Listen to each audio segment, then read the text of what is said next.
आज तो गणतंत्रता दिवस के अवसर पर मैं अपनी बहनों का हृदय से स्वागत करता हूं, अभिनंदन करता हूं। प्रधानमंत्री जी के नेतृत्व में हम लोग तेजी से आगे बढ़ने का काम करेंगे और मुझे आपकी सेवा का मौका मिला है तो मैं अपने आप को सबसे सौभाग्यशाली मानता हूं कि बहन और बेटियों के सशक्तिकरण में हम अपना योगदान दे पा रहे हैं।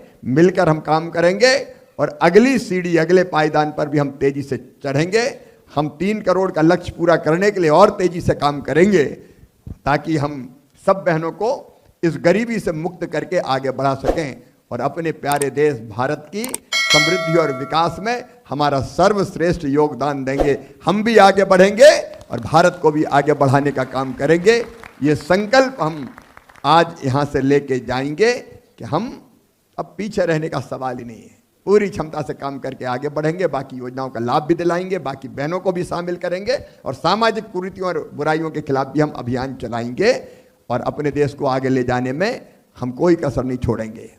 अभी चंद्रशेखर जी कह रहे थे सरस मेले की बात।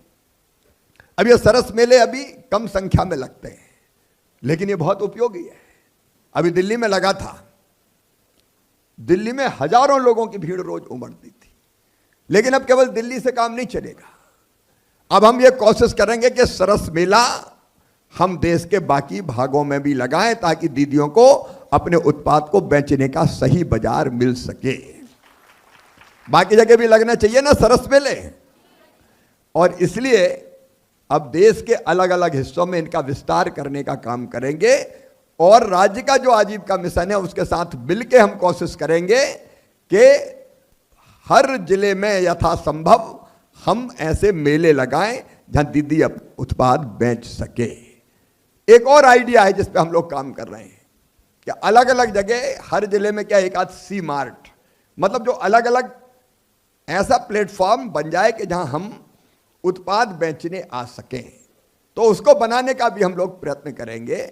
उस दिशा में भी विभाग काम करने की कोशिश कर रहा है। हमारी कोशिश है कि जहां हैं अब उससे एक और आगे जाना है ताकि तेजी से दीदियों की समृद्धि बना सके, बढ़ा सके, क्योंकि समृद्ध नारी ही समृद्ध राष्ट्र की निर्माता बनेगी और भारत को आगे बढ़ाने में बहुत मदद करेगी।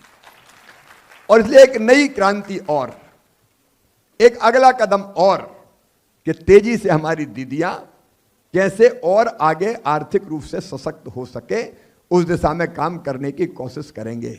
मेरी दीदियों, आपको यहां बुलाना ही इस बात का प्रतीक है कि राष्ट्र के निर्माण में आपकी बराबर भागीदारी हम चाहते हैं। तो आज एसएचजी ये भी तय करें, आजीविका मिशन ये भी तय करें कि हमारा एक काम है, हम बाकी योजनाओं का लाभ भी अपनी बहनों को दिलाएंगे, क्योंकि ये आजीविका मिशन अब एक क्रांति बन गया है, अब एक आंदोलन बन गया है। सचमुच में आंदोलन बन गया है ये। इसने केवल आर्थिक आजादी नहीं दी है, इसने केवल आर्थिक सशक्तिकरण नहीं किया है। हम आर्थिक रूप से तो सशक्त हुए ही हैं, लेकिन आर्थिक सशक्तिकरण के साथ साथ हमने वो बेड़ियां सारी तोड़ दी है जो महिला को पीछे रखने का काम करती थी। हम अब घूंघट में नहीं हैं, हम केवल चूल्हा चौके पे नहीं हैं, हम घर के बाहर निकलकर कई सामाजिक आंदोलनों का नेतृत्व देने का काम कर रहे हैं। और इसलिए हमारा लक्ष्य है आजीविका मिशन का एक कदम आगे बढ़ने का। उस पर हम चर्चा करेंगे, लेकिन उसके पहले एक चीज, हर बहन को हम आजीविका मिशन के अंतर्गत लाएंगे। जो गरीब है वो लोग सब तैयार हैं, सब तैयार हैं, कोई को गरीब नहीं रहने देंगे, हम सबको जोड़ेंगे। मैं बहनों आपको बधाई देता हूं, एसएचजी के माध्यम से तो हम काम करेंगे ही, लेकिन एसएचजी के साथ तुम सामाजिक परिवर्तन की वाहक भी बनी हो। इसलिए एसएचजी के साथ साथ हम बाकी योजनाओं का लाभ भी अपनी बहनों को दिलाएंगे। अब प्रधानमंत्री आवास योजना दीदी बता रही थी, वो कोशिश करते हैं। अभी प्रधानमंत्री आवास योजना में नया सर्वे हुआ है, उसका फिजिकल वेरिफिकेशन होना है। तुम ढूंढो कौन बहन ऐसी है जो प्रधानमंत्री आवास योजना के बाहर रह गई, जिसकी पक्की छत नहीं है। हम लाभ दिलवाएंगे, उसकी पक्की छत बनेगी। ग्रामीण विकास मंत्रालय का काम है, हम कोई कसर नहीं छोड़ेंगे। कौन सी बहन ऐसी है, कौन सी दीदी ऐसी है जिसको अभी उजला रसोई गैस का कनेक्शन नहीं मिला है?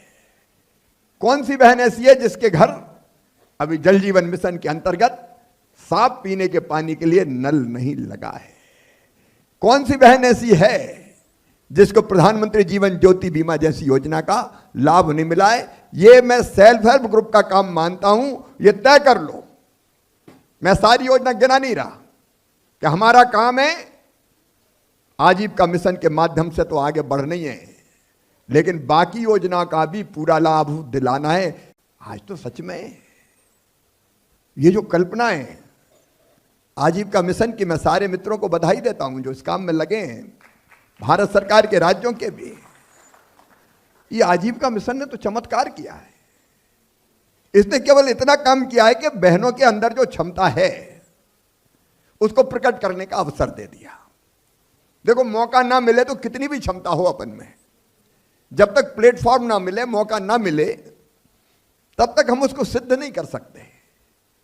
और बहनों को मौका मिला तो उन्हें चमत्कार कर दिया। 12 लाख करोड़ रुपए से ज्यादा लोन हमारी बहनों के एसएचजी को मिला है।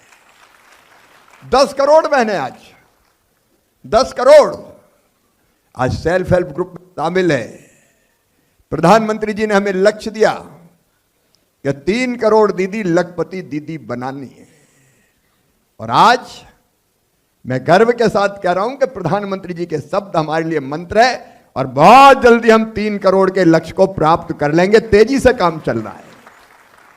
2 करोड़ 90 लाख हम पार कर चुके हैं, लेकिन जो बाकी बची दीदियां हैं उनको भी गरीब नहीं रहने देना। मैं बधाई इस बात के लिए देता हूं कि आप कोशिश कर रही हैं कि केवल आप लखपति ना बने, आप बाकी दीदियों को भी लखपति बनने का रास्ता खोलें।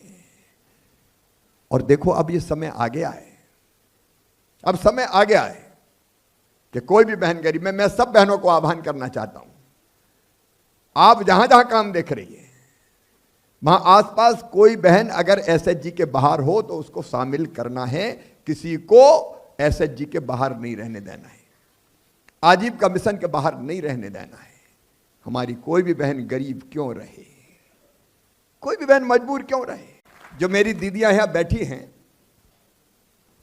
और जो देश भर में सुन रही है, वो इस बात का उदाहरण है कि वो ठान ले तो उनके लिए असंभव कुछ भी नहीं है। कभी ये कहा जाता था, नारी तू केवल अबला है। कोई कोई कभी लिख देता था, आंचल में है दूध और आंखों में पानी। लेकिन अपनी इन दीदियों ने यह सिद्ध करके बताया है कि वो अबला नहीं है, सही अर्थों में सबला है। दुर्गा लक्ष्मी सरस्वती हैं वो बड़े से बड़ा चमत्कार कर सकती है। और जब हम दीदियों को सुन रहे थे तो मैं खुद आश्चर्यचकित था। पूरे कॉन्फिडेंस के साथ वो अपनी उपलब्धियों का बखान कर रही थी। मैं इस अवसर पर प्रधानमंत्री नरेंद्र मोदी जी को भी हृदय से धन्यवाद दूंगा। तय किया, ये कितने बरस हो गए देश को आजाद हुए, कभी किसी को बहनों का ध्यान आया, बेटियों का ध्यान आया, दीदियों का ध्यान आया? लेकिन इस सरकार ने यह तय किया कि दीदियां केवल हाथ नहीं फैलाएंगी, दीदियां मजबूर नहीं रहेंगी। और चंद्रशेखर जी ने बिल्कुल सही कहा, जब तक ये आधी आबादी इनकी शक्ति का, इनकी क्षमता का, इनकी योग्यता का राष्ट्र के निर्माण में उपयोग नहीं होगा, तब तक समृद्ध राष्ट्र बन नहीं सकता, बिना बहनों के नहीं बन सकता। और इसको पहचाना मोदी जी ने।